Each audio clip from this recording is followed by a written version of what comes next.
दोस्तों नमस्कार। आज के इस वीडियो में हम लेकर आए हैं आपके लिए विज्ञापन और विक्रय संवर्धन में अंतर का एक नया अध्याय। हम आशा करते हैं ये वीडियो भी आपको पूर्व वीडियो की भांति बहुत पसंद आएगा और आपके ज्ञानार्जन करने में सहयोग स्थापित कर सकता है। विद्यार्थियों और हमारे सभी दर्शकों साथियों, ये जो वीडियो है वो हमारे बीकॉम के जो विद्यार्थी उनके लिए तो उपयोगी है ही, साथ में जो यूट्यूब चैनल देखने वाले साथी हैं उन सब के लिए भी ये आम जिंदगी से जुड़े हुए कई पहलुओं के रूप में सहयोग करेगा।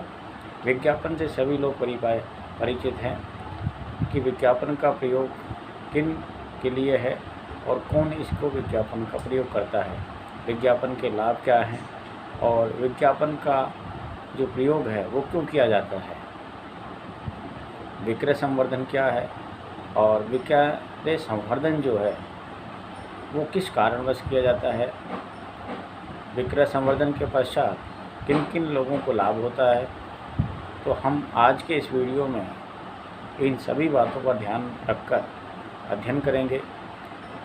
विज्ञापन जो है हमने पूर्व के अध्यायों में पढ़ा है, ये हमारे वीडियो के माध्यम से आपको जानकारी भी दी गई थी कि विज्ञापन जो है वो किसी भी संस्था का जो निर्माणी संस्था होती है वो अपने उत्पादित वस्तु, सेवा या विचार को अपने लक्ष्यों के आधार पर विक्रय करना चाहती है और जो उसके संभावित ग्राहक हैं उन संभावित ग्राहकों तक उसकी गुणवत्ता, उसके उत्पादन की जानकारी, उसकी उपयोगिता आदि के बारे में जो उसके संभावित ग्राहक है उन तक सूचना पहुंचाती है। विज्ञापन के कई माध्यम भी हैं जिसमें आपके समाचार पत्र हैं, मैगजीन्स हैं, आपके पोस्टर है, बैनर है, होर्डिंग्स हैं। इसके अलावा आपके इलेक्ट्रॉनिक मीडिया भी है जिसमें टीवी है, रेडियो है। ये सभी इलेक्ट्रॉनिक जो माध्यम है और आपके कुछ माध्यम ऐसे हैं जो न्यूज़पेपर, मैगजीन वगैरह है, इन दोनों माध्यमों से विज्ञापन किया जाता है। विज्ञापन का जो मूल उद्देश्य होता है वो होता है अधिक से अधिक विक्रय में सहयोग करना और जो इसके संभावित ग्राहक है उन तक उत्पादित वस्तु या सेवा की जानकारी पहुंचाना। इसका उद्देश्य जो है वो ज़्यादा से ज़्यादा विक्रय में सहयोग करना है। और विक्रय संवर्धन क्या है? जो भी कोई वस्तु है जिसका उत्पादन कर लिया गया है और अब वह विक्रय के लिए तैयार है, तो जो ग्राहक विक्रय करना चाहता है या जो भी ग्राहक है वो क्रय करना चाहता है तो उस तक वो विक्रय करने की जो वस्तु है वो पहुंचाना संभव बनाता है। और अधिक से अधिक जो संस्था के लक्ष्य होते हैं वो ज़्यादा से ज़्यादा यही होते हैं कि जो उसकी वस्तु या सेवा उत्पादित हो चुकी है या प्रोसेसिंग में है उसका विक्रय शीघ्र हो, अधिक से अधिक मात्रा में हो। तो हम जो है इन सब बातों पर ध्यान केंद्रित करने से पहले कि विज्ञापन के अंतर्गत क्या क्या बातें आनी चाहिए और विक्रय संवर्धन क्या है, उससे पहले हमें विक्रय संवर्धन का अर्थ समझना होगा। विक्रय संवर्धन क्या है? विक्रय संवर्धन के अंतर्गत जो है आपका विज्ञापन, व्यक्तिगत विक्रय, प्रचार, यानी विज्ञापन जो है विक्रय संवर्धन में सम्मिलित है, इसमें प्रचार सम्मिलित है और उसमें व्यक्तिगत विक्रय भी आपका सम्मिलित है। इसके अतिरिक्त वे सभी अल्पकालिक क्रियाएं, तकनीकें जिसमें या जिनके आधार पर जो उपभोक्ता है, जो मध्यस्थ है, जो विक्रय दल है, जो व्यापारी है, जो सदस्य हैं, जो संस्थागत क्रेताओं को प्रोत्साहित एवं प्रेरित करने के लिए विक्रय संवर्धन किया जाता है।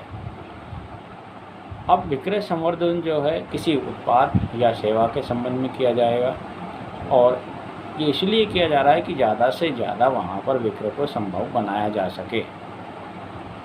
विक्रय संवर्धन में जो है आपका कुछ उदाहरण देख लीजिए। हम तकनीकी और क्रियाओं के आधार पर, जैसे मुफ्त नमूने हैं, जब कोई वस्तु वहाँ पर नव उत्पादित होती है तो मार्केट में विक्रय से पहले वहाँ पर क्या मुफ्त नमूने के रूप में, फ्री सैंपल के रूप में ग्राहकों को वहाँ पर उसको वितरित किया जाता है।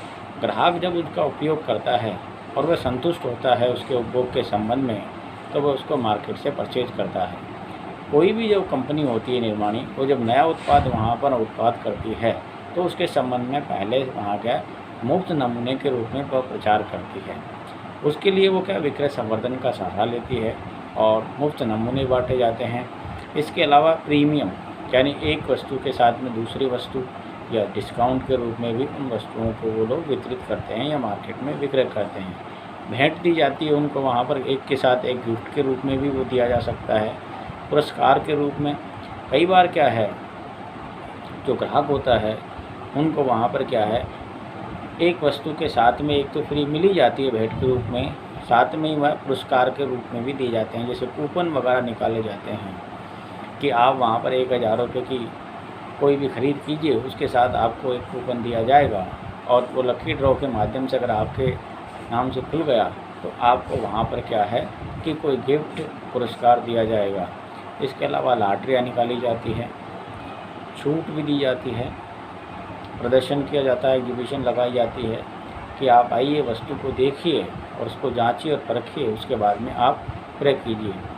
सजावट के रूप में भी वहाँ पर वस्तुएं लगा दी जाती है। क्रियात्मक प्रदर्शनी में भी वहाँ पर वस्तुओं को सम्मिलित किया जाता है। तो ये सब क्या विक्रय संवर्धन के कार्य हैं।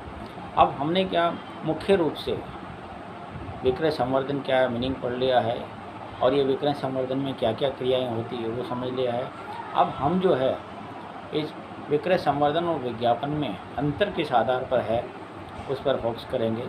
विज्ञापन जो होता है उसका मुख्य उद्देश्य होता है क्रय को प्रोत्साहित करना, यानी ज़्यादा से ज़्यादा वहाँ पर लोग क्रय करें और इसलिए उनकी क्रय शक्ति को अभिप्रेरित करने के लिए विज्ञापन किया जाता है।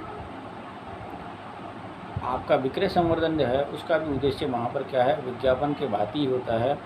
और विक्रय संवर्धन भी वहाँ पर क्या है कि ज़्यादा से ज़्यादा वस्तु का विक्रय हो और उस ग्राहक को विक्रय करने के लिए खींच कर लाए, इसी उद्देश्य से किया जाता है।